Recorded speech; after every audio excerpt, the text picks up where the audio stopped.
Il est peu commode, mais pas rare de voir un fils suivre les pas de son père dans le monde du football. Si pour certains, ce fut un franc succès, pour d'autres, ce fut un échec cuisant. En 2021, Etienne Eto'o faisait partie de la liste des 8 joueurs convoqués évoluant à l'étranger, appelés pour participer à la CAN des U20, qui s'est déroulée en Mauritanie. Etienne Eto'o Pinda a bien grandi.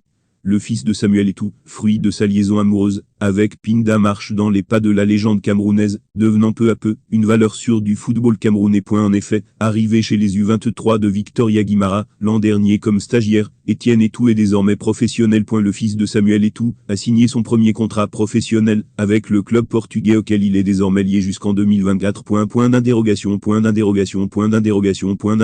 Arrivé chez les U23 de Victoria Guimara, l'an dernier comme stagiaire, Etienne Eto'o est désormais professionnel. Le fils de Samuel Eto'o a signé son premier contrat professionnel avec le club portugais auquel il est désormais lié jusqu'en 2024. Via https://teco/s 1y7qmj0ipit.tweet.com/56ugrinki cfoot @foot Cameroun, juillet 18, 2022. Etienne Eto'o Pinda, de son nom complet, est en revanche encore loin des marques laissées par son père.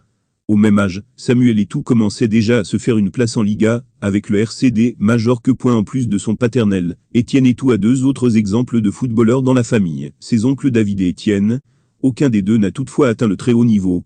David est passé par Sedan et Créteil, en France, sans percer, alors qu'Etienne a joué en Autriche au FC Lustenau. Né à Majorque, Etienne Eto'o possède la double nationalité, espagnole et camerounaise.